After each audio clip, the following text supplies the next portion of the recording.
अस्सलामुअलैकुम, कैसे हैं आप सब लोग? उम्मीद है कि खैरियत से होंगे। आज के हमारे नावल का नाम है शीन शरार। तो देखते हैं सुमेरा हमीद के इस नावल को कि ये कैसा होता है। बाकी नावल्स बहुत मज़े के थे। आप लोग सुमेरा हमीद नावल्स की प्लेलिस्ट में जाकर चेक कर सकते हैं, और अगर आप लोग और सजेस्ट करना चाहते हैं शॉर्ट नावल्स सुमेरा हमीद के तो आप लोग कर सकते हैं। तो फिर आइए जल्दी से स्टार्ट करते हैं इस नावल को बगैर किसी देर के। अलवीना ने अपनी चादर को अच्छी तरह अपने गिर लपेट लिया था। चादर के नीचे उसके हाथ में वो छोटा सा हैंड बैग था जिसमें पैसे और जेवरात थे। कमरे से निकलकर जैसे ही वो सहन में आई और उसने एक आखिरी नज़र अपने घर पर डाली तो वो थोड़ी देर के लिए काम सी गई।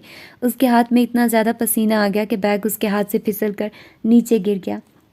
उसमें चलने की सकत ख़त्म हो गई और वो बरामदे की दीवार का सहारा लेकर खड़ी हो गई।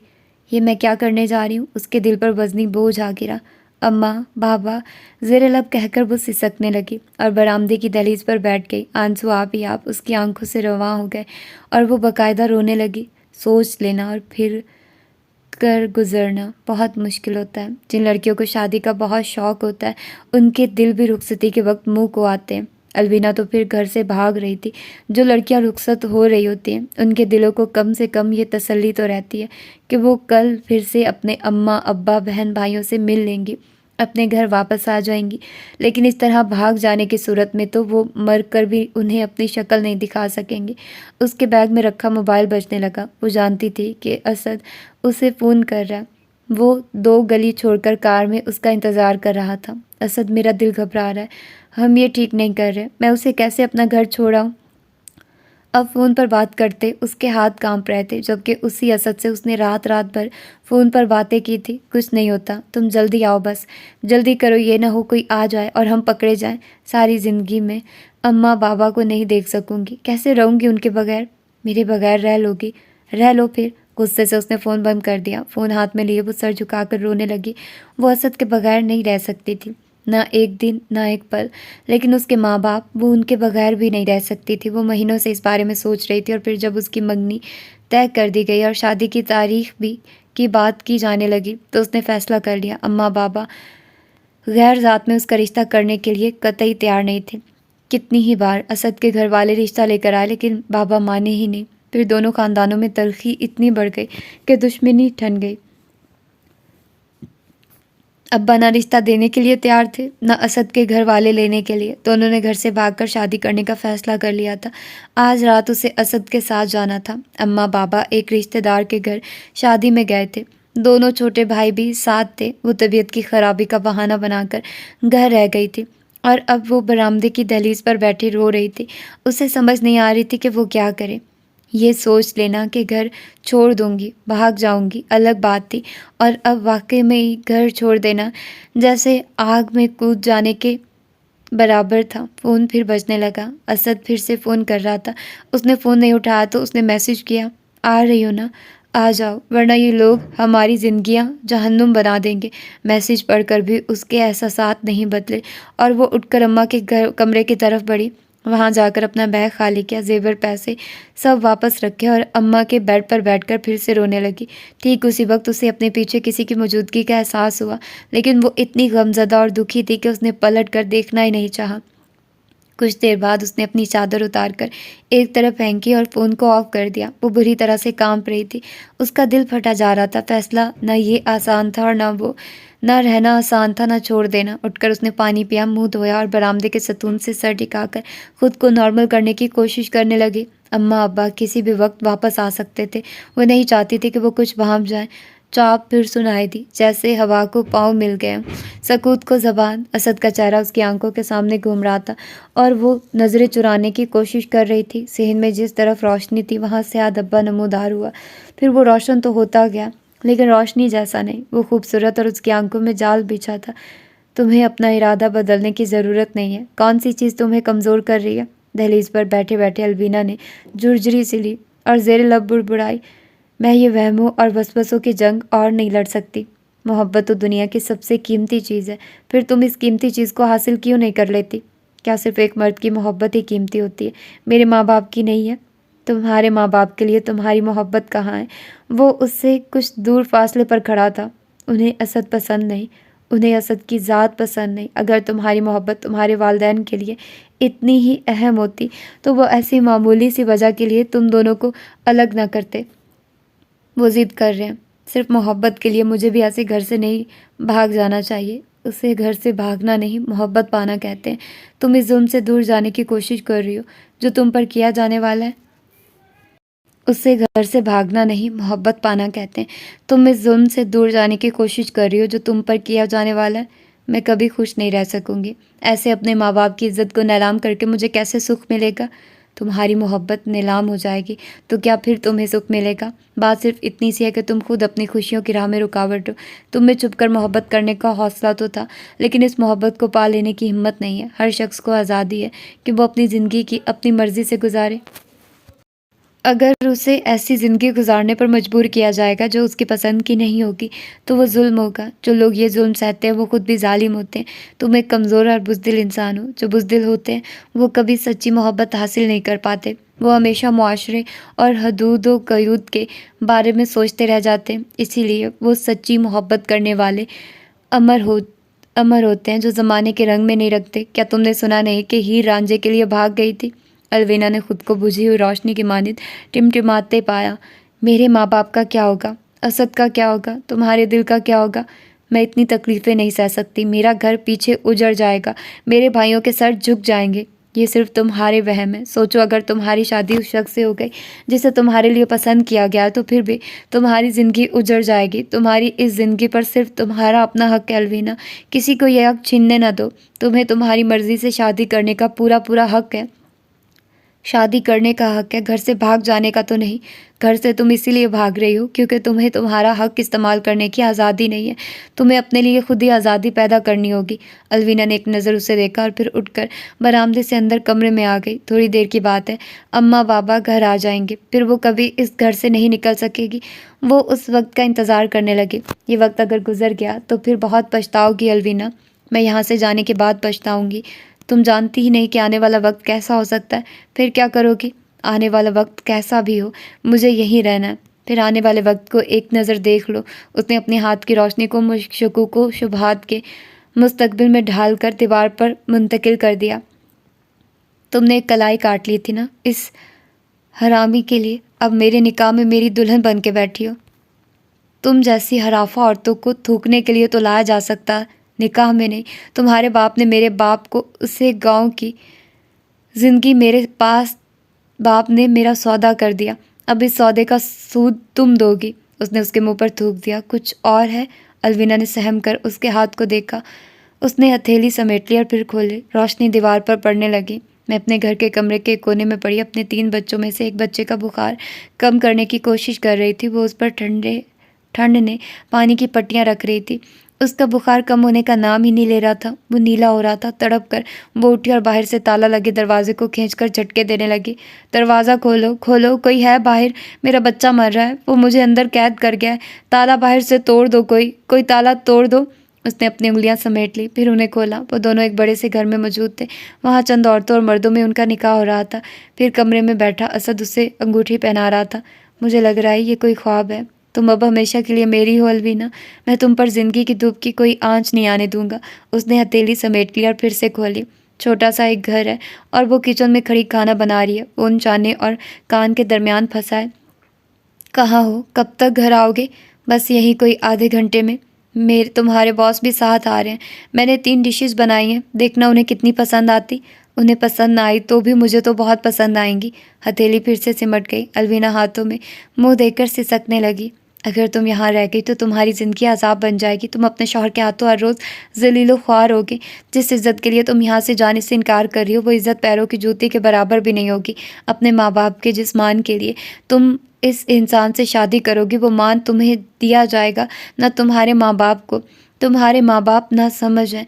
वो नहीं जानते कि रिश्ते दिलों से बनते हैं, माशरती असूलों से नहीं। तुम असद से शादी कर लोगी, अपने घर में खुश रहोगी तो खुद ही तुम्हारे माँ बाप मान जाएंगे।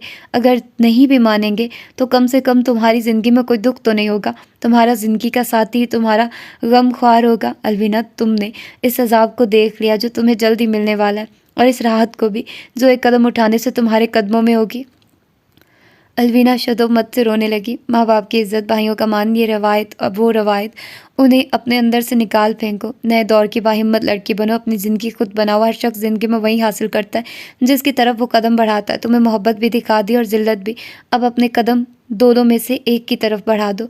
अपनी सिमत को समेट कर वो खड़ा उसे देखने लगा, वही जो हर वक्त हर इंसान में मौजूद होता है और उसे अपने रास्तों पर अपनी हिकमत से धकेलता रहता है। अलवीना की आंखों में जाल बिछने लगा और उसके दिल का गुबार चटने लगा। उसने फ़ोन उठाया, उसे हाथ में लेकर सोचा, फिर ऑन करके असद को फ़ोन किया। मैं आ रही हूँ। अम्मा के कमरे में जाकर उसने जेवर पैसे अपने बैग में रखे और चादर को अच्छी तरह से अपने गिर लपेट लिया।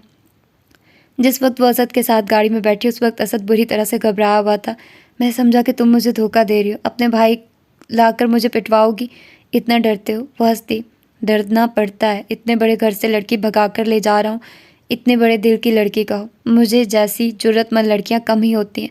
पहले तो तुम कुछ और कह रही थी, डर से तुम्हारी जान निकल रही थी। छोड़ो इसे। अलविना ने गाड़ी चलाते असद के कंधे पर अपना सर रख दिया। तुमने अपना इरादा बदल दिया था ना अलविना। आग का दरिया पार करके आई हूँ, सबके सीनों में छुरी उतार कर आई हूँ, मेरी कदर करना। असद ने उसके हाथ को अपने हाथ में ले लिया।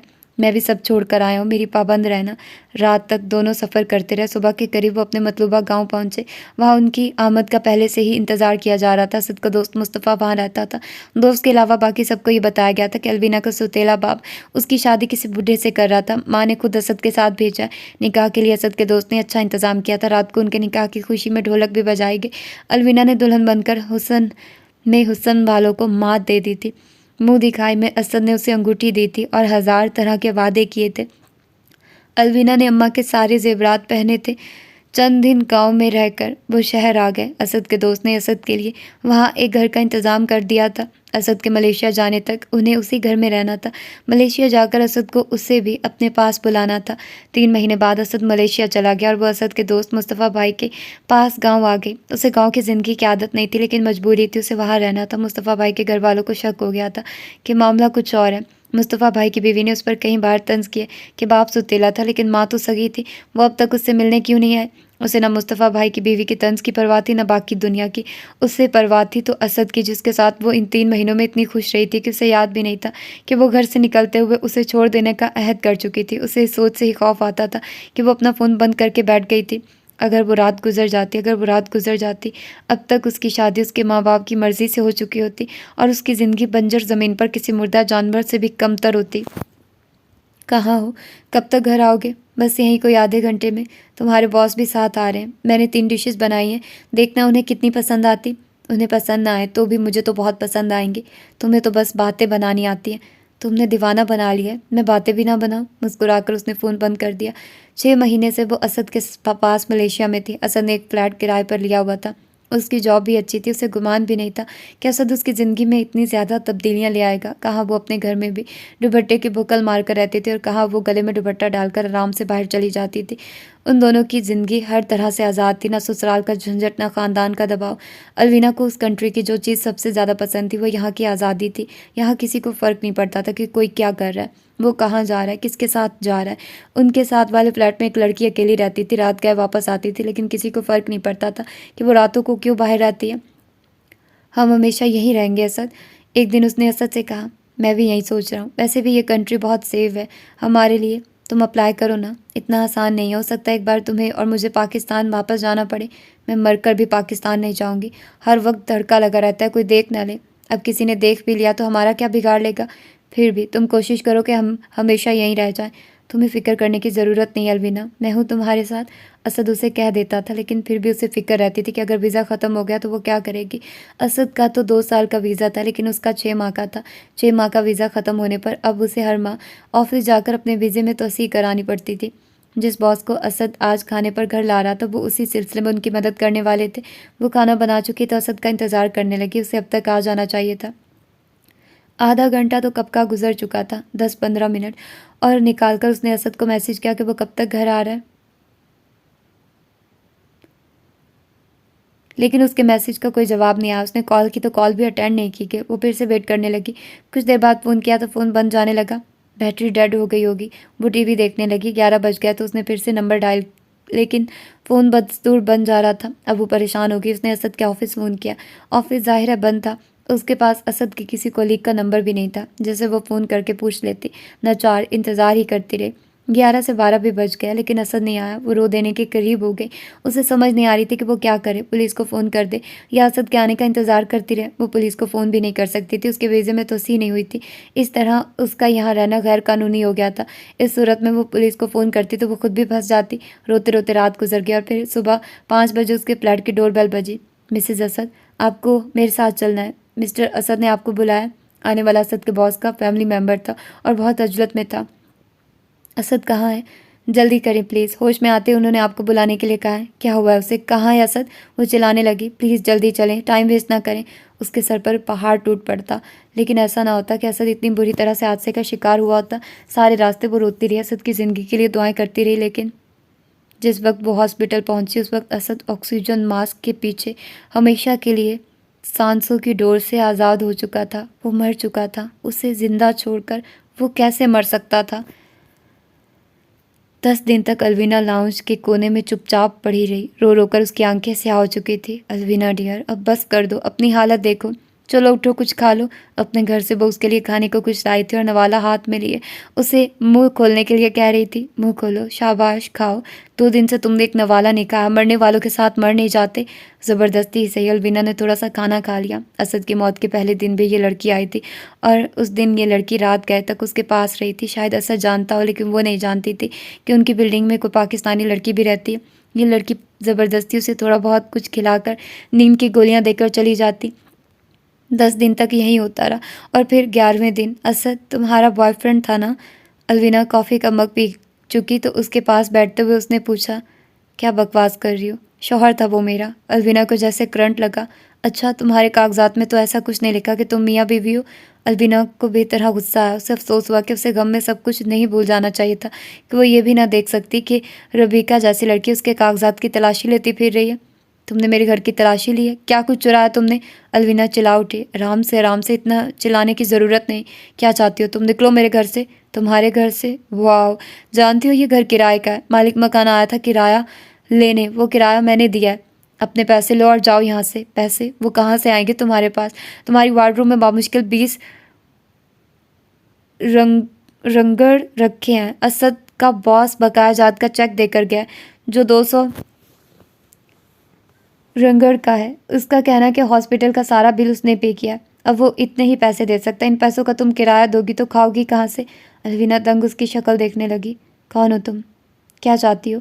उसने उसके बालों में नरमी से उंगलियां फेरी। खुद को फ्रेश करो अलविना, जाओ जाकर शावर लो, ड्रेस चेंज करो। मैं तुम्हारी खैर ख्वाह हूँ। अब तुम्हारा इस दुनिया में है ही कौन सिवाय मेरे? क्या बकवास कर रही हो? क्यों अकेली होंगी मैं? शौहर मरा है मेरा, मेरे घर वाले नहीं। कौन से घर वाले? जिन्हें तुम छोड़कर असद के साथ भाग आई थी। अलविना का रंग सफ़ेद पड़ गया। वही एकटिक उसे देखती रही।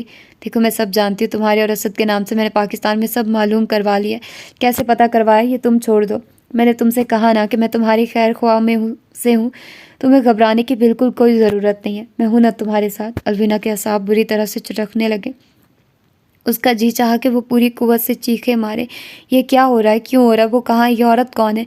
जाओ जाकर फ्रेश हो जाओ। तुम मेरे घर से निकलो, चलो निकलो। देखो अलविना डियर, तुम्हारा वीज़ा एक्सटेंडेड नहीं हुआ। मैं एक फ़ोन करूँगी पुलिस को और वो तुम्हें पकड़ कर ले जाएगी, तुम्हें डिपोर्ट कर देगी।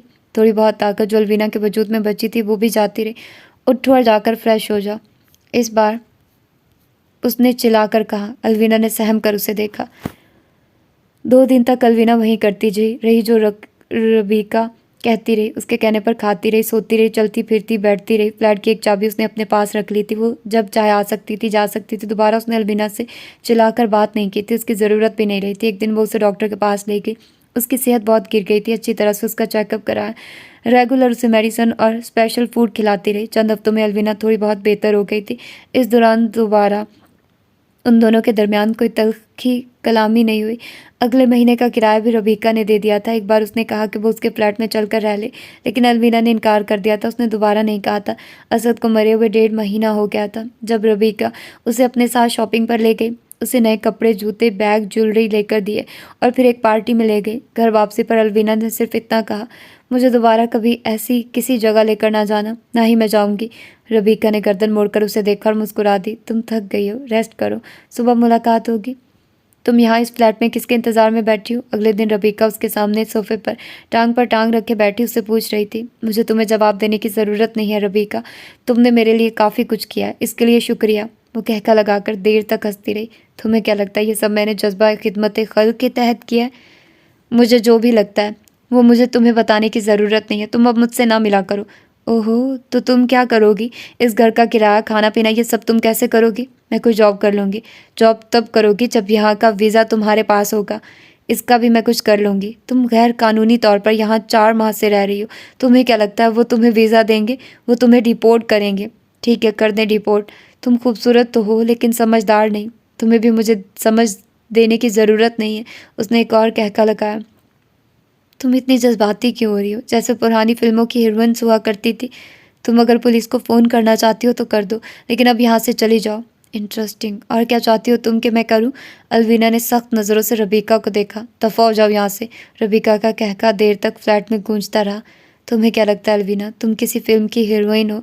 पहले तुमने एक हीरो से मोहब्बत की, फिर तुम उस हीरो के साथ भाग आए, तुम दोनों यहाँ आ गए और यहाँ अपनी जन्नत बसा ली। अब वो मर चुका है तो तुम्हारी ज़िंदगी में दूसरा हीरो आ जाएगा और तुम एक दूसरी जन्नत बसा लोगी। ऐसे सोचती हो तुम? हाँ, तुम बेवा नहीं हुई हो अलवीना मैडम, तुम अकेली हुई हो। तुम यहाँ अपने बॉयफ्रेंड के साथ रहती थी, अपने हीरो के साथ नहीं। शौहर था वो मेरा, शौहर था भी तो अब नहीं रहा वो।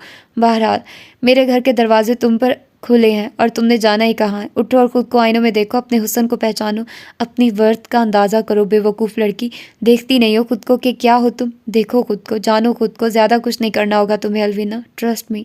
तुम्हें वो बना दूंगी कि डायमंड रोड से तुम्हें सिर्फ एक बार गुजरना होगा और तुम्हारी बोली आसमान को छूने लगेगी। दफ़ा हो जाओ यहाँ से। सुनो मेरी बात, खामोशी से सुनो। तुम किसी ख्वाबी दुनिया में रह रही हो।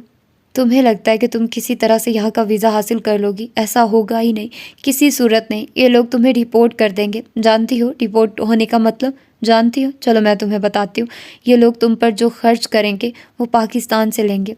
पाकिस्तानी ऑफिस इस खर्च को कैसे भरेगा, क्या ये भी बताऊँ तुम्हें? अच्छा चलो सुनो, तुमसे इस खर्च को तुम पूरा करोगे, तुम्हारे कागजात पढ़ेंगे ना जब वहाँ के रिश्वतखोर ऑफिसर, तो उन्हें 2 मिनट लगेंगे ये जानने में कि तुम यहाँ असद नामी अपने बॉयफ्रेंड के साथ रह रही थी। फिर वहाँ से तुम्हारा कोई घर वाला तुम्हें लेने नहीं आएगा, ना ही पूछने और तुम्हारे अखराजात चुकाने। कौन चुकाएगा ये सब? तुम। कीमत जानती हो? समझदार हो या तफसील से बताऊँ? मैंने कहा दफ़ा हो जाओ यहाँ से। दिल भर जाएगा तो वो तुम्हें किसी इदारे के सुपुर्द कर देंगे और इस इदारे से रातों को लड़कियाँ कहाँ भेजी जाती हैं वो भी तुम जान जाओगी। क्योंकि अलवीना डियर, तुम जानती ही नहीं हो कि तुम अपनी असल कीमत से कितना नीचे गिर जाने वाली हो, कितना जलील होने जा रही हो। फिर मुझे याद करोगी, बहुत याद करोगी। अब तुम यहाँ से चली जाओ, तुम्हें मेरी ज़रूरत पड़ने वाली है अरवीना, सिर्फ मेरी। दोबारा ना आना यहाँ। 2 दिन बाद मेरी वापसी की फ़्लाइट है, मैं हेड हूँ सबकी। 10 लड़कियाँ आई थी मेरे साथ, क्लाइंट्स पाकिस्तान से ही फिक्स्ड होते हैं। इसे तुम कोई थर्ड क्लास लोकल कॉल ना समझना। मैं हर किसी को घास नहीं डालती। दफ़ा हो जाओ यहाँ से, जाओ और जाकर पुलिस को फ़ोन करो। फ़ोन मैं नहीं तुम करोगी, वो भी मुझे। हंसकर वो चली गई। उसने अपना सारा सामान चेक कर लिया था, उसके पास कोई कीमती चीज़ मौजूद नहीं थी। अम्मा का जेवर और घर से लाई नकदी तो उसके और असद के मलेशिया आने पर ही ख़त्म हो गई थी। एक असद की दी अंगूठी थी उसकी उंगली में, जो उसने पाकिस्तान के लिए संभाल कर रखी हुई थी। अब उसे रिपोर्ट ही होना था, और हो भी क्या सकता था। रात भर वो खामोश बैठी रही। घर में खाने के नाम पर कुछ नहीं बचा था। वो रात कुछ वैसी ही थी जैसी उसके घर से निकलने वाली रात थी। उसने पीछे मुड़कर देखा और महसूस किया कि उसका दिल वैसे ही घबरा रहा है, उसके जिस्म से जान निकल रही है। वो बेबस और लाचार है, वो कोई फ़ैसला नहीं कर पा रही। उसे वापस पाकिस्तान जाना है, वो ये फ़ैसला कर चुकी है, लेकिन फ़ैसला उसे किसी अजदह की तरह खौफज़दा कर रहा है। बाहर बेल हुई, वो उठकर गई। की होल से देखा तो बाहर रबीका खड़ी थी, उसके हाथ में पेड़ा था। वो जानती थी कि उसने कुछ नहीं खाया होगा क्योंकि घर में कुछ मौजूद ही नहीं था। काफ़ी देर तक वो बेल देती रही, फिर उसके हाथ में पिज़्ज़ा था। फिर पिज़्ज़ा दरवाजे के पास छोड़कर चली गई। अलवीना वापस आकर सोफे पर बैठ गई। बाहर बारिश हो रही थी और बिजली भी चमक रही थी। वो बहुत खौफज़दा थी, बहुत ज़्यादा। उसने इरादा कर लिया था कि वो पाकिस्तान जाते ही घर फ़ोन कर देगी। उसके 2 छोटे भाई अम्मा अब्बा उसे बुरा भला कहेंगे, लेकिन उसे मरने के लिए अकेला नहीं छोड़ सकेंगे। वो ज़रूर उसे माफ़ कर देंगे। ये सरासर तुम्हारी नादानी है अलवीना। बिजली के कुंदे ने अंदर शर भेजा। वह एन उसके सामने सोफे पर आकर बैठ गया। अलवीना ने सख्ती से उसे देखा। मैं ये नादानी करूँगी। ये तुम ही थे जिसने ये कहा था कि मुझे असद के साथ भाग जाना चाहिए। क्या तुम असद के साथ खुश नहीं रही? क्या असद ने तुम्हें दिलो जान से नहीं चाहा? अलवीना खामोश हो गई। सिर्फ बात इतनी सी है कि तुम बहुत ज़्यादा कमज़ोर हो। जो इंसान फैसला करने में तेज़ी नहीं दिखाता, वो नुकसान उठाने में कामयाब रहता है। मैं अकेली हो गई हूँ, क्या करूँ अब मैं? तुम्हें क्या लगता है तुम पाकिस्तान जाओगी और अपने घर वालों को बुलाओगी तो वो तुम्हें माफ़ कर देंगे? तुम्हें क्या लगता है तुम पाकिस्तान जाओगी और अपने घर वालों को बुलाओगी तो वो तुम्हें माफ़ कर देंगे? हाँ, कर देंगे। अगर उन्होंने माफ़ कर दिया तो बाकी के लोग भी माफ़ कर देंगे। तुम्हारे मोहल्ले वाले, रिश्तेदार, दोस्त, मुझे उनकी परवाह नहीं है। परवाह तो तुम्हें उनकी करनी ही पड़ेगी। तुम नहीं करोगे तो तुम्हारे माँ बाप करेंगे। तुम इस बार मुझे बहका नहीं सकते। क्या तुम अक्ल के इस्तेमाल को बहकना कहती हो? तुम्हें रबीका के साथ जाने में तरद्दुद क्यों है? उसके साथ जाऊं और कॉल गर्ल बन जाऊं? अगर उसके साथ ना गई तो मालूम है क्या बन जाओगी? बेगैरत, जलील। दोनों सूरतें एक ही हैं, लेकिन एक में तुम्हारा फ़ायदा और एक में नुकसान। तुम्हारा बाप तुम्हारे मुंह पर चांटे मारेगा और धुतकार कर तुम्हें घर से निकाल देगा। रबीका इसी मुंह पर फख्र करेगी, तुम्हें अपने सीने से लगा लेगी। तुम्हारे भाई तुम्हारी जान लेने के दर पर हो जाएंगे। रबीका इसी जान पर 4 चांद लगा देगी। तुम्हारी माँ तुम्हारी शक्ल नहीं देखेगी और रबीका इसी शक्ल के बल पर तुम्हें ऊंचाई पर ले जाएगी। उसने अपनी हथेली को फैलाकर उसकी आंखों के ऐन सामने रखा। उसके बाप ने उसके बाल अपने हाथ में पकड़ रखे हैं और वो उसके मुंह पर बार बार थूक रहा है। मेरी तो ये ज़ात नहीं थी कि तू कैसे ज़ात निकल आई है बेगैरत। अब किस मुंह से वापस आई है ये बेहया मुंह लेकर? जो थूक ज़माने ने हम पर थूका है, इसे अब तू चाट। जो जूते ज़माने के हम खाते रहे, अब वो तू भी खा। तू जैसी औलाद वो गाली होती है जो फाहिशा औरतों को देते भी शर्म आती है। जा जाकर किसी कोठे पर बैठ जा। हमने तेरी जान पर नहीं अपने नसीब पर सब्र कर लिया। दफ़ा हो जा। उसके भाई उसे हाथ से पकड़कर घर से बाहर निकाल रहे हैं। सारा मोहल्ला तमाशा देख रहा है। वो रो रही है, तड़प रही है, लेकिन वो बाज नहीं आ रहे। और फिर उन्होंने उसे ले जाकर दूर, बहुत दूर कीचड़ में पटक दिया, जैसे वो कूड़े से भरा गलीज थैला हो। अब तो किसी कूड़े के ढेर पर रहे या खुद को कूड़ा हो जाए। हमारी जूती से कीचड़ में लथपथ हुए। उसने अपने पूरे वजूद को हकीकत में देखा। उसने हथेली समेट ली। क्या इस इज्जत लेकर जा रही हो वहाँ कूड़े का ढेर होने? झूठ है, ये सब गलत है। जाओ फिर आजमा कर देख लो, जाओ, लेकिन इससे पहले ये देख लो। हाथ फैलाकर उसे दीवार के सिमत कर दिया। उसके सुनहरी बाल खुले हुए थे और उसकी दोधिया पिंडियाँ अयां थी। डायमंड रोड पर उसकी पहली वॉक थी।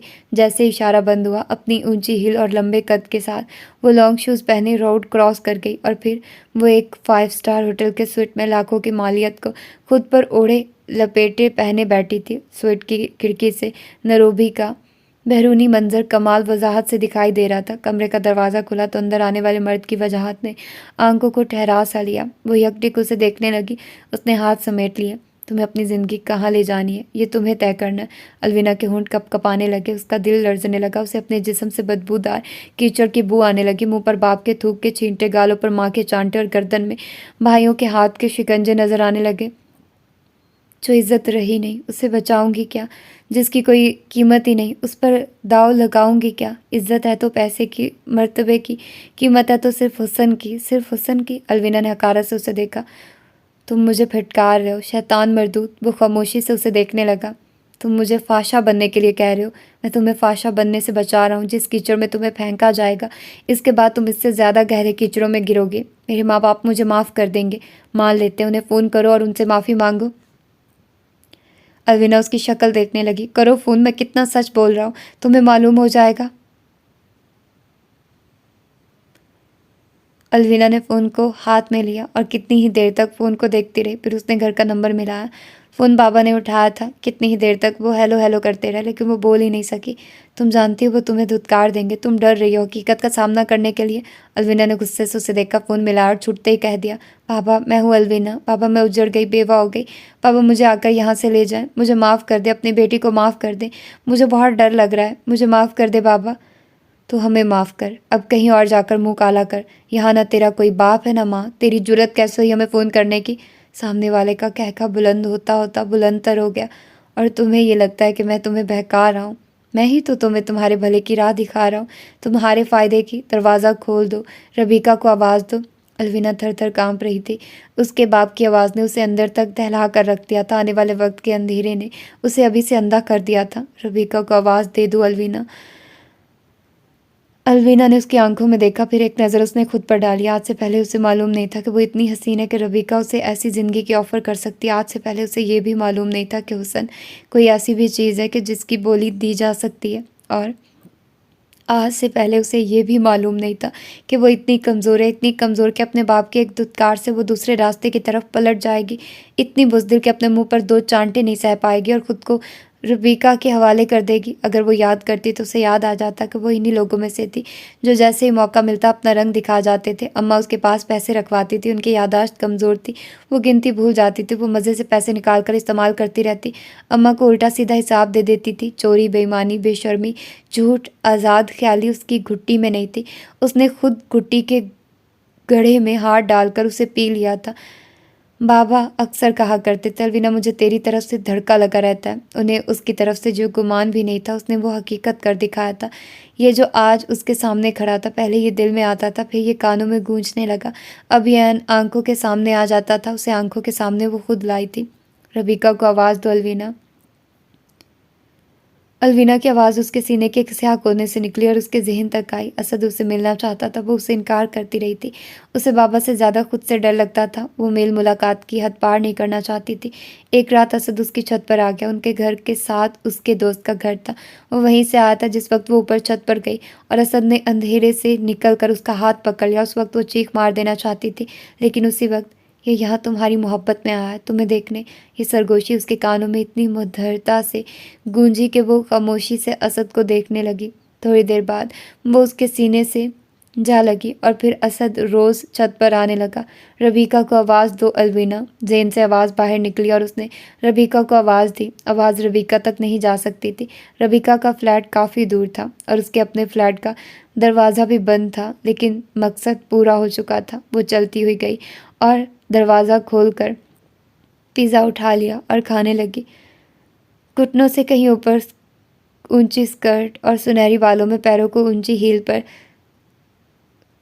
धर खाते उसने डायमंड रोड क्रॉस की। उसके दाएं कान में एक ईयर रिंग थी जो रबीका ने उसे पहनने के लिए दी थी। उस रात की 5 लड़कियों में से उसकी बोली टॉप पर रही। जिस वक्त वो रोड क्रॉस कर गई उस वक्त उसने रोड के दूसरी तरफ उसे हाथ हिलाते देखा, जिसकी बात मानकर वो यहाँ आई थी। इशारा खुलते ही गाड़ियाँ तेज़ी से गुजारने लगी और उन गाड़ियों के नीचे उसने बाबा, अम्मा और असद को देखा।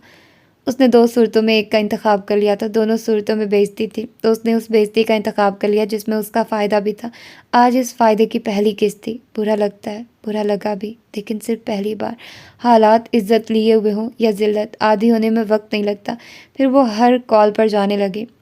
उसकी पहली वॉक से 6 माह पहले तक वो रबीका के अंडर रही थी। वो जिम जाती, योगा करती और सख्ती से अपनी डाइट पर अमल पैरा रहती। उसका खाना पीना, कपड़े और बाकी के सब अखराजात रबीका के ज़िम्मे थे। उसे ज़रूरत की हर चीज़ मिलती थी, बस पैसे नहीं मिलते थे। पैसे उसे तब मिलने वाले थे जब उस पर इन्वेस्ट की गई सारी रकम सूद समेत रबीका को वापस मिल जाती। उन 6 महीनों ने उसे इतनी चीज़ों का आदी बना दिया था कि वो चाह कर भी वापस नहीं लौट सकती थी।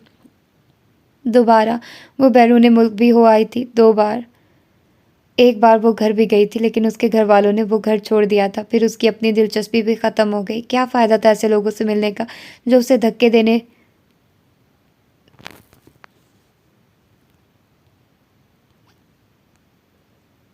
देने वाले, चांटे मारने वाले और बेइज्जत करने वाले थे।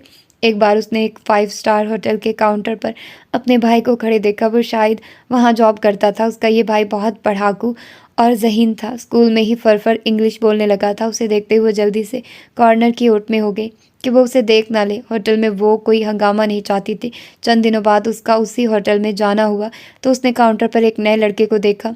बिलाल महमूद नाम का एक लड़का यहाँ जॉब करता था। आज नहीं आया, वो पूछे बिना वो रह नहीं सकी। उसने 3 हफ्ते की जॉब की है। शुरू में तो बहुत पुरजोश था जॉब के लिए, फिर एक दिन अचानक चला गया। दोबारा आएगा? दोबारा कैसे आएगा? फ़ोन किया तो कह रहा था किसी अच्छे माहौल में जॉब करूँगा। लोग तो तरसते हैं यहाँ जॉब के लिए और वो ऐसे बातें बना रहा है। उसे ऐसा लगा जैसे उसके मुंह पर किसी ने तेज़ाब फेंक दिया। तो उस दिन उसके भाई ने उसे देख लिया था। उसकी कमर में जिसका हाथ हमाल था उससे भी एक हैका उसके कानों में गूंजा। मैंने कहा था ना, अब मरकर भी जिंदा हो जाओगी तो इज्जत नहीं कमा पाओगी। उसे अलग फ्लैट दे दिया गया था। उसके पास अपना क्रेडिट कार्ड था, गाड़ी थी और घर की देखभाल के लिए मेड थी। आए दिन उसे बैरून मुल्क जाना होता था। रविका अब उसकी एजेंट थी।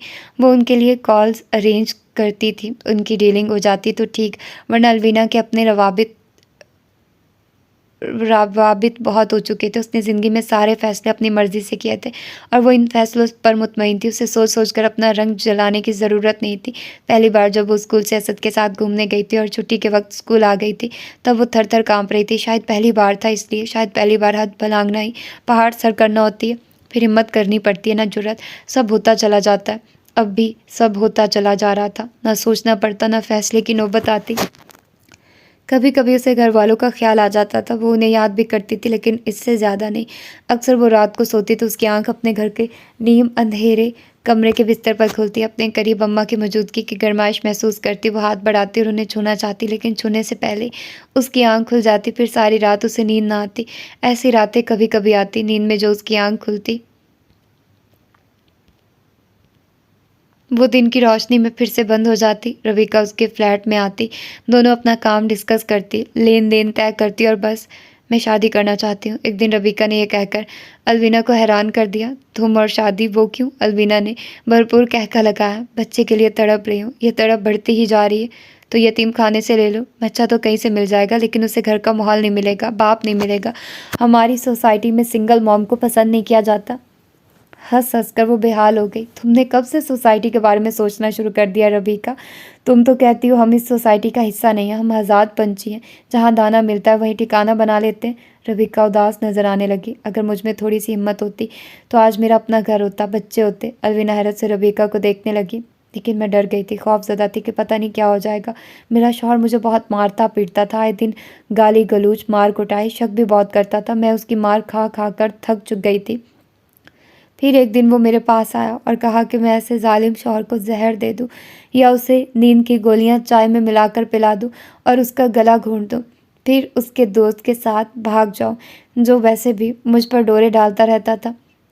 रोज़ मेरे कान में शैतान मरदूद यहीं डालता था कि ऐसे शौहर को जान से मार दूँ। एक दिन जब मैं मार खा खा कर अधमुई हो गई तो मैंने उसे जहर पिला दिया। उसी के दोस्त ने मुझे जहर ला कर दिया। अलविना दम साधे रबीका की तरफ देख रही थी। थोड़ी सी हिम्मत करती, शौहर को छोड़ देती, तलाक ले लेती, मेरा चाचा मेरे घर से निकाल देता ना, या जान से मार देता तो मार देता। माँ बाप थे नहीं कि मैं उनके पास चली जाती। क्या था अगर मैं मेहनत मजदूरी कर लेती, अकेली रह लेती, किसी दरबार पर जाकर बैठ जाती, वरना किसी शरीफ बूढ़े से दो बोल पढ़वा लेती। लेकिन मैं तो सहम गई थी, मायूस हो गई थी। लगता था जैसे कुछ अच्छा नहीं होगा, ऐसे जैसे कोई रास्ता नहीं बचा सिवाय इसे जहर देकर मारने के। उसके दोस्त के साथ भाग जाने के सारे रास्ते उसने बंद कर दिए थे। अलवीना की सांस उसके सीने में अटकने लगी। तुम हमेशा से इस बिज़नेस में नहीं हो, हमेशा से यहाँ कौन होता है? अपने शौहर को मार दिया तो उसके दोस्त के साथ भाग गई। पुलिस से डरकर हम कतर चले गए और फिर मेरे साथ भी कमोबेश वही हुआ जो तुम्हारे साथ हुआ। तुम्हारा निकाह हुआ था, मेरा नहीं हुआ था। तुम्हारा शौहर मरा था, मेरे ने अपनी शर्म मार दी थी। वो खुद मुझे उन लोगों के पास छोड़ गया था। फिर सफ़र रुका ही नहीं, राबिया से रबीका बन गई। अलवीना ने रबीका का हाथ अपने हाथ में ले लिया। जो हुआ सो हुआ, भूल जाओ सब। हाँ, भूलना ही पड़ेगा, वापसी की राहें मसदूद हैं। मुझे कौन अपनाएगा? बहुत बार पलटना चाहा, लेकिन यही की यही रही। एक रात उसे रबीका का फ़ोन आया। वो बुरी तरह से रो रही थी। मैं तौबा करना चाहती हूँ अलवीना, पर यह कहता है कि अब अल्लाह मेरी तौबा कबूल नहीं करेगा। मैं गलाजत का ढेर हूँ। 2 दिन बाद उसे रबीका के मरने की इत्तला मिल गई। दुबई के जिस होटल में वो ठहरी थी, उसने उसी बिल्डिंग से छलांग लगा दी थी। अलवीना को उसकी ज़हनी हालत का कुछ कुछ अंदाज़ा था, लेकिन वो ये नहीं जानती थी कि वो इस हद तक पागलपन का शिकार है। क्या ये वाकई पागलपन ही था? अलवीना ने कितने ही दिन खुद को इस सवाल पर सोचते पाया। वो पाकिस्तान से शाज़ेब नामी मर्द के साथ दुबई का सफ़र कर रही थी। वो उसके साथ वाली सीट पर बैठी थी। फ्लाइट के दौरान वो उसे अपनी दुख भरी कहानी सुना चुकी थी कि कैसे वो अपनी माजूर और अंधी माँ को किसी के सहारे अकेला छोड़कर अपने शौहर को ढूंढने दुबई जा रही है, जो शादी के बाद से गायब है। वो अपने काम के सिलसिले में सिर्फ 1 हफ्ते का कहकर गया था और अब पूरे 7 माह हो गए। उसकी कोई खबर नहीं मिल रही। वो हर तरह से उसका पता मालूम करने की कोशिश कर चुकी है, लेकिन उसका कोई सुराग नहीं मिल रहा। उसने उसे अपने शौहर की तस्वीर दिखाई और बाकी की मालूमात भी दी। वो मुसलसल उसे तसल्ली देता रहा कि वो ज़रूर उसकी मदद करेगा। जिस होटल में शाहज़ेब का क़याम था, वो भी वहीं रहने लगी। वो मुसलसल उसके गुमशुदा शौहर के बारे में मालूमात हासिल करने की कोशिश कर रहा था, उसे तसल्ली दिलासे दे रहा था। एक दिन वो इसी परेशानी को लिए उसके कमरे में गई और मौका देकर उसके जूस में बेहोशी की दवा डाल दी। फिर उसके सामान की तलाशी लेने लगी। उसे कुछ चीज़ें ढूंढने के लिए कहा गया था। उसके ब्रीफ केस को पासवर्ड से खोलते वो अपने अंदर बेचैनी महसूस कर रही थी। फिर उसने अपनी और शाहजेब की तस्वीरें ली। अपना काम मुकम्मल करके वो खामोश बैठ गई। सामने बेड पर वो दराज था। वो उसका चेहरा देख सकती थी। उसकी पेशानी पर मेहराब था। वो हमेशा सर और आंखें झुकाकर उससे बात करता था। उसने अपनी ज़िंदगी में शाहजेब जैसे बहुत से लोग देखे थे, कुछ दूर से, कुछ करीब से। कुछ की असलियत को वो जानती थी, कुछ की हकीकत से वो मुतासिर थी। सामने वाला भी इन्हीं लोगों में से एक था जिनसे वो मुतासिर हुई थी। 3 दिन ये इंसान जैसे उसके पास आकर हमदर्दी करता रहा है, उसकी मदद करने की कोशिश करता रहा है। वो ये बताने के लिए काफ़ी था कि वो कितना अच्छा है। इसीलिए उसे भेजने वालों ने उससे कहा था कि वो बहुत आसानी से उसकी सुनाई कहानी में आ जाएगा, क्योंकि वो बहुत हमदर्द इंसान है और हर वक्त दूसरों की मदद के लिए तैयार रहता है। अलवीना को नहीं मालूम था कि हमदर्दी कभी मुसीबत भी बन सकती है। ये शख्स अब किसी से हमदर्दी नहीं करेगा। अलवीना ने उसका मोबाइल खंगाला था। बहुत सी तस्वीरें मुल्क के उन पसमानदा इलाकों की थी जहाँ उसकी एनजीओ काम करती थी। कुछ तस्वीरें सहराई बंजर इलाकों की थी जहाँ वो कुआं बनवा रहा था, और उन लोगों की जो कुएं से पानी निकाल रहे थे। हाथ की ओक में पानी भरकर वो बच्चों की तरफ उछाल रहा था। गंदे संदे बच्चे खुशी से दीवाने हो रहे थे। वो कितनी ही देर टिकटिकी बांधे उसे देखती रहे। उसमें कोई शुबा ही नहीं रह गया था कि वो एक शरीफ इंसान है, उसमें भी कि वो एक नेक और खुदा तर्स इंसान है। उसने तो एक बार भी अलविना के चेहरे को गौर से देखने की जहमत नहीं की थी। एकदम ही अलविना को उसमें बाबा की शक्ल दिखाई देने लगी। फिर वो शक्ल उसके भाइयों में बदल गई। अलविना ने गहरे गहरे लंबे सांस लिए। अक्सर ऐसा हो जाता था, अक्सर हो जाता था। वो चादर के बुक्कल मारे बाबा के घर की अलवीना बन जाती थी, जो मस्जिद जाते हुए उसे कहते जाते थे, अलवीना नमाज़ पढ़ने जा रहा हूँ मैं, तुम भी नमाज़ पढ़ लेना। जब पहले वक्त इंसान अदायगी कर सकता हो तो उसे कज़ा के पास जाकर अदायगी नहीं करनी चाहिए। बैठे बैठे उसकी आंख में आंसू आने लगे। अब वो उन बच्चियों की तस्वीरें देख रही थी जो अपने बाबा शाहजेब से लिपटी हुई थी। अलवीना ने अपने दिल को डूबते हुए महसूस किया। जिस दिन वो पहली बार असद से स्कूल से निकल कर मिली थी, ये दिल तब ऐसे डूबा था। फिर जब वो उसके साथ घर से भाग आई थी तब भी, और तब जब उसने डायमंड रोड पर वॉक की थी। तीनों बार उसका दिल वापस पलट जाने को चाहा था। तीनों बार उसके कदम आगे नहीं बढ़े थे। तीनों बार उसने चाहा कि वो रोए, चिल्लाए और खुदा को पुकारे कि वो उसकी मदद के लिए आए। और अब फिर उसका वही हाल था। वो गहरे गहरे सांस ले रही थी कि शायद वो नॉर्मल हो जाए। वो जानती थी बस ये थोड़ा सा वक्त टल गया तो वो नॉर्मल हो जाएगी, लेकिन ये थोड़ा सा वक्त टालना ही तो मुश्किल था। सामने बेड पर बेहोश पड़ा इंसान उसे नॉर्मल होने नहीं दे रहा था। उसके चेहरे की मासूमियत और उसकी बंद आंखों के पार की शराफत उसे मुश्किल में डाल रही थी। अलवीना ने उसके मोबाइल का सारा डाटा फिर से देखा और उस नतीजे पर पहुंची कि वो किसी सरहदी एरिया में लोगों की बहबूद के लिए काम कर रहा है, जिसे शायद हुकूमती सरपरस्ती भी हासिल है। जिन लोगों ने उसे यहाँ भेजा है, या वो उसे वहाँ काम करने देना नहीं चाहते, या उससे अपनी मर्ज़ी का काम लेना चाहते हैं। अपने फ़ोन से अलवीना को उन लोगों को कॉल करनी थी जिन्होंने उसे यहाँ भेजा था कि उसका काम हो गया, लेकिन वो कॉल नहीं कर रही थी। वो टिकटिकी बांधे उस इंसान को देख रही थी जिसके बारे में वो जानती थी कि कल का सूरज उसकी बर्बादी लेकर आएगा। 2 दिन पहले जब वो उसे होटल की लॉबी में मिला था और वो परेशान सूरत बैठी थी, तो वो उसके पास आया और कहने लगा, ऐसे परेशान ना हो आप, वो मिल जाएंगे, मैं अपनी पूरी कोशिश कर रहा हूँ। मुझे तो लगता है मैं सारी ज़िंदगी ऐसे ही भटकती रहूँगी, मुझे कुछ नहीं मिलेगा। इंशाल्लाह आपको सब कुछ मिलेगा, आपका शौहर भी और दिल का सुकून भी। मैं दुआ करता हूँ अल्लाह से कि वो आपकी तकलीफ़ को राहत में बदल दे, आप पर रहमतों के दरवाज़े खोल दे। क्या अल्लाह मुझ पर अपनी रहमत करेगा? क्यों नहीं, ज़रूर करेगा। लेकिन मैं तो अल्लाह की रहमत की तलबगार नहीं रही, ना कभी उसकी इबादत की, ना कभी दुआ मांगी। जो आपने नहीं किया वो आपका अमल है। अल्लाह रहम करता है और यही उसकी सिफ़त है। मैं दुआ करता हूँ आपके हक़ में। अलविना साकित से उसे देखती रही, अब भी देख रही थी। अच्छा इंसान है ये, अलविना ज़ेरे लब बुड़बुड़ाई।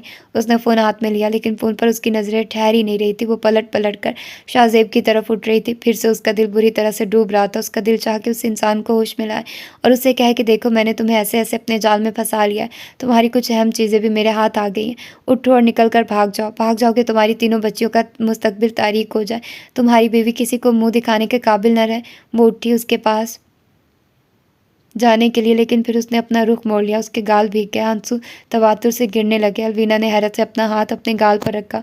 मैं रो रही हूँ। कुर्सी पर बैठकर वो वाकई में ही रोने लगी। उसे समझ नहीं आ रही थी कि वो हकीकत में क्या कुछ महसूस कर रही है। वो उस शख्स की नेक तबीयत की गर्विदा हुई है या दरअसल वो खुद अपने लौट जाने का कोई बहाना ढूंढ रही है। रबीका की बातों ने उसके भी दिल पर असर किया या वो खुद अपने अंदर इन्हीं एहसासात को छुपाए हुए है जो रबीका अपने अंदर छुपाए हुए थी, या दरअसल ये तौबा है जिसके लिए वो तड़प रही है।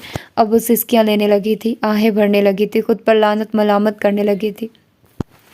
वो अभी भी ये जानने से कासिर थी कि अगर उसे पलट जाना है तो उसका आगाज़ कैसे करना है। क्या सिर्फ इस कमरे को छोड़ जाना है? शायद हाँ, उसने खुद से कहा और कमरे से जाने के लिए तैयार होगी। जैसे ही उसने कमरे के दरवाजे के हैंडल पर हाथ रखा, उसे अपने हाथ पर उसका हाथ रखा महसूस हुआ। वो अनु उसके पीछे खड़ा था। अलवीना ने गर्दन मोड़कर उसे देखा। कहाँ जा रही हो अलवीना? क्यों अपनी मौत को दावत दे रही हो? आओ वापस अपनी जगह पर बैठ जाओ, उन्हें फ़ोन करो और अपनी ये डील मुकम्मल करो। अलवीना ने नफरत से उसे देखा। तुम फिर मुझे बहकाने आए हो? तुम हर बार इसे बहकाना क्यों कहती हो? गहरे सांस लो, अपने दिल को पुरसुकून करो। मेरा दिल पुरसुकून ही है। होता तो मुझे ना आना पड़ता। तुम्हें इस शख्स से इतनी हमदर्दी क्यों हो रही है? ये एक अच्छा इंसान है, मैं अच्छी नहीं हूँ। मैं इसके साथ बुरा करने जा रही हूँ। तुमसे किसने कहा ये अच्छा है? कौन कितना अच्छा और कितना बुरा, ये मुझ जैसी औरतों को बताने की ज़रूरत नहीं होती। मान लिया ये अच्छा है, पर तुम्हें इसकी अच्छाई से क्या? मैं ऐसे अच्छे इंसान को बर्बाद नहीं करना चाहती। तुम इसे बर्बाद नहीं कर रही, तुम सिर्फ अपना काम कर रही हो, अपनी ड्यूटी। जानती हो ना कितने पैसे मिले हैं तुम्हें इस काम के? तुम्हें आज तक इतने ज़्यादा पैसे नहीं मिले। अगर ये काम तुमने अच्छी तरह से कर लिया तो फिर तुम्हें इससे बड़े काम मिलेंगे। मुझे नहीं करने ये काम, नहीं चाहिए मुझे पैसा। फिर तुम्हें क्या चाहिए? सिसकती हुई ज़िंदगी? तुम इस बार मुझे अपनी बातों में नहीं ला सकते। क्या अब तुम ये कहने जा रही हो कि तुम्हें इस ज़िंदगी से कुछ हासिल नहीं हुआ? जो कपड़े तुम पहनती हो, जितना पैसा तुम्हारे पास है, औरतें इसके ख्वाब देखती हैं। जो इज़्ज़त उनके पास है, जिस छत तले वो रहती हैं, उसके ख्वाब मैं देखती हूँ। ये इज़्ज़त होती क्या है अलवीना? सिर्फ एक नाम। वो हंसा। इस बार मैं वही करूँगी जिसकी मैंने ठान ली है। मैं कमरे से जा रही हूँ। मैं इस शख्स को किसी मुसीबत में फंसने नहीं दूंगी। तुम इसके लिए इतनी मुसीबत क्यों मोल ले रही हो? इसलिए कि तुम्हें ये एक नेक इंसान लगा है? तुम्हें यकीन है कि ये नेक है? मुझे यकीन नहीं भी है तो भी आज मैं वही करूँगी जिसका मैं इरादा कर चुकी हूँ। अलवीना सर झुकाकर कुर्सी पर बैठ गई। उसने कुर्सी के पुश से अपनी गर्दन टिका ली। जब मैं घर से भाग रही थी उस वक्त मैं रुक जाना चाहती थी, लेकिन नहीं रुकी। अच्छा होता मेरी शादी वहीं हो जाती जहाँ बाबा कर रहे थे। वो मुझे रोज़ मारता पीटता गालियाँ देता, मुझे भूखा रखता, लेकिन वो मेरा शौहर तो होता। मैं डर क्यों गई? ऐसी ज़िंदगी से खौफज़दा क्यों हो गई? जब असद मर गया था तो मुझे तब भी पाकिस्तान वापस चले जाना चाहिए था। मैं बाबा की मार खा लेती, दुत्कार सह लेती। अगर वो घर से निकाल देते तो मैं चौखट पकड़ कर बैठ जाती। मैं डर क्यों गई? ज़िंदगी की रंगीनियों ने मुझे अंधा क्यों कर दिया था? मैं इतनी मायूस क्यों हो गई थी, जैसे आगे कोई रास्ता है ही नहीं। मुझे ये यकीन कहाँ से हासिल हुआ कि अब मेरे साथ कुछ अच्छा नहीं होगा? ख्वाबों की तितलियों ने मेरी होशमंदी को क्यों कर उड़ छू कर दिया? मेरी सारी खुशउम्मीदी नाउमीदी में कैसे बदल गई? तुम्हारी वजह से, सिर्फ तुम्हारी वजह से। तुमने मेरे दिल को वसवसों से भर दिया। तुमने मुझे मायूस कर दिया। गुनाहों पर तुमने इतने मुद्दल दलाइल दिए कि मैं हार गई। मैंने दोबारा पलट जाना चाहा और नहीं पलट सकी, लेकिन आज मैं पलट जाऊंगी। तुम इस कमरे से बाहर निकलकर कहाँ जाओगी? जिन लोगों ने तुम्हें यहाँ भेजा है, क्या वो आम लोग हैं? नहीं, वो तुम्हें नाकाम लौटते देकर मार देंगे। तुम्हारे पास उनके राज है, तुम कहीं छुप कर नहीं रह सकती। यहाँ से निकलोगी तो मौत मिलेगी। अलवीना ने गर्दन उठाकर उसे देखा। मुझे मौत मंजूर है। मौत? वो भी उस शख्स के लिए? ठीक है, फिर तुम ऐसा करो, इसे होश में लाओ, इसे सब बताओ और कहो कि ये तुमसे शादी कर ले, तुम्हें पनाह दे दे। जिस इंसान के लिए तुम मौत को गले लगाने जा रही हो, इस इंसान को भी आजमा लो। तुम्हारी ज़िंदगी इतनी बेवकूफ़ तो नहीं कि तुम इसे ऐसे कुर्बान कर दो। अलवीना खामोश बैठी रही। उसका दिल चाहा कि अपने कानों में उंगलियां ठोंस ले, दिल को मुट्ठी में भींच ले।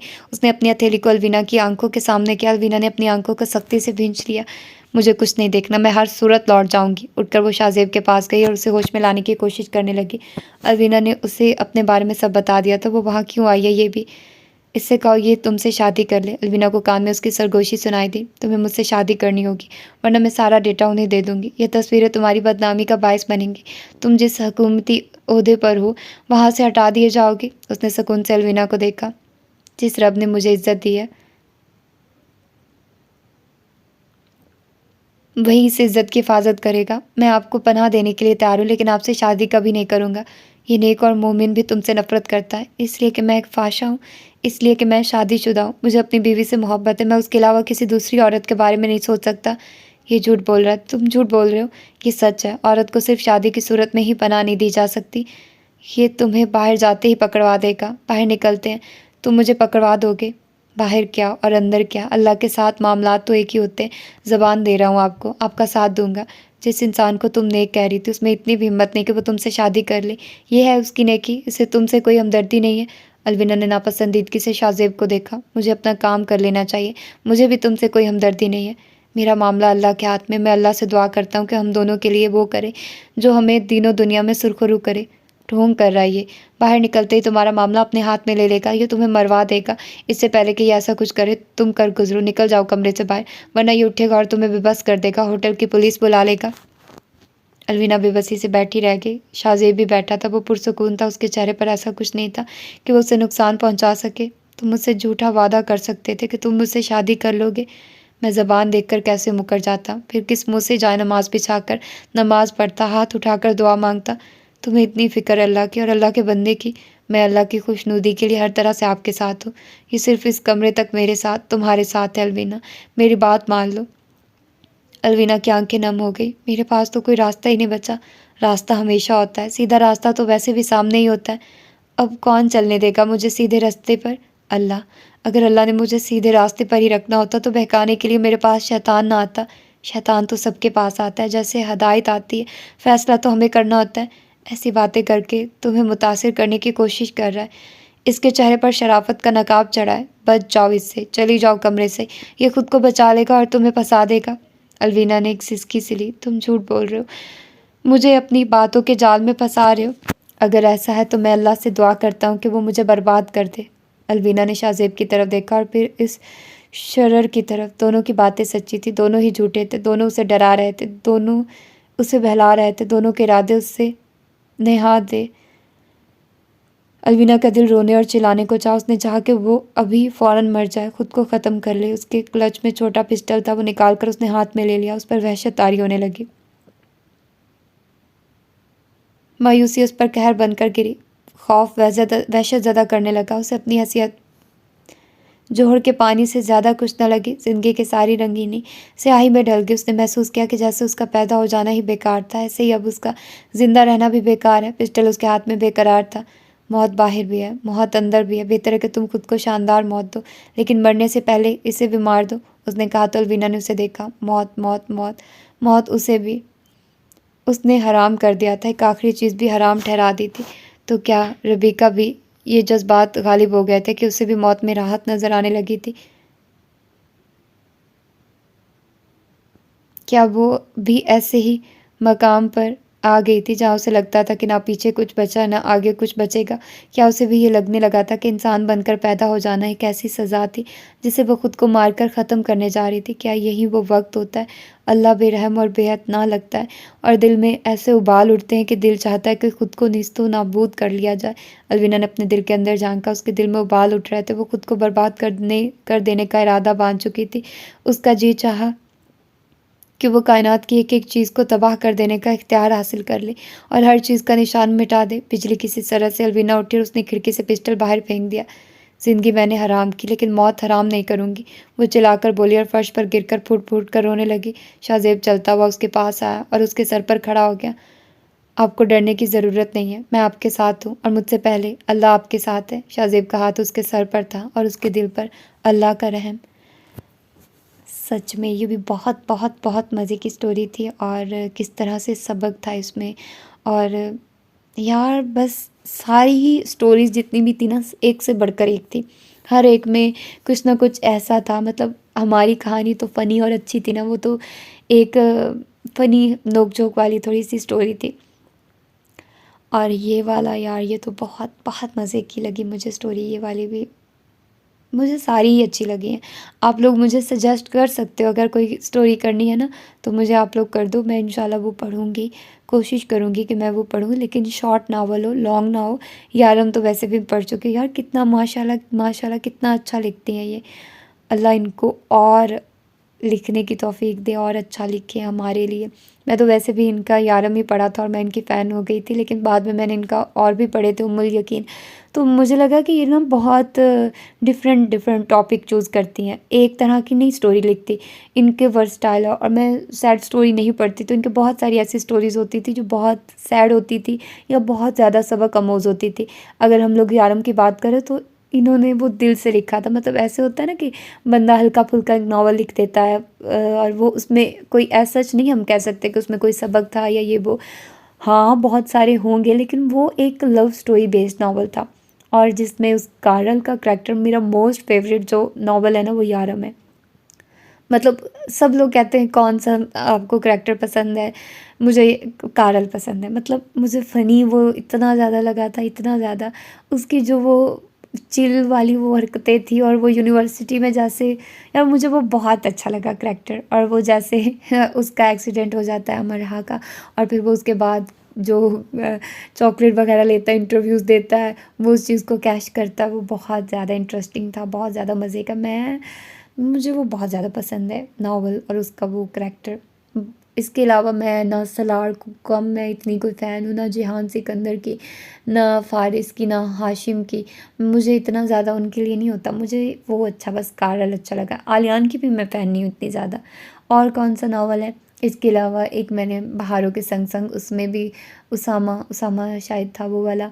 और इसके अलावा मुझे है हुक्म अज़ां, उसमें भी बहुत सारे करैक्टर थे जो हीरो टाइप थे, अब्बास का था। इसके अलावा और कौन सा नावल जो मैंने पढ़ा है, और भी बहुत सारे ऐसे नावल हैं जो मैंने पढ़े हैं। हाँ, टूटा हुआ तारा, उसमें मुस्तफ़ा था, मुस्तफ़ा अच्छा था, लेकिन फिर भी मुझे कारल पसंद है। तो खैर, अब हम कोई और भी पढ़ेंगे। ये पूरा पीडीएफ ख़त्म हो गया है। इसमें कितने नावल थे, दो वो इसमें आई थिंक सो 6 नावल्स थे, जो हमने 6 दिन में कंप्लीट कर लिए हैं। और आप लोगों को भी मेरा ख्याल है कि बहुत अच्छे लगे होंगे। तो फिर मिलते हैं किसी और अच्छे से नावल के साथ। अगर आप लोगों ने मुझे कोई सजेस्ट किए हैं तो फिर वही पढ़ूंगी, नहीं तो फिर मैं खुद ढूंढूंगी सुमेरा हमीद के नावल्स, क्योंकि मैं चाह रही हूँ कि उनके सारे नावल्स हम लोग पढ़ लें। तो अपना ढेर सारा ख्याल रखिएगा, मिलते हैं इसके किसी और नावल में। अल्लाह हाफिज़।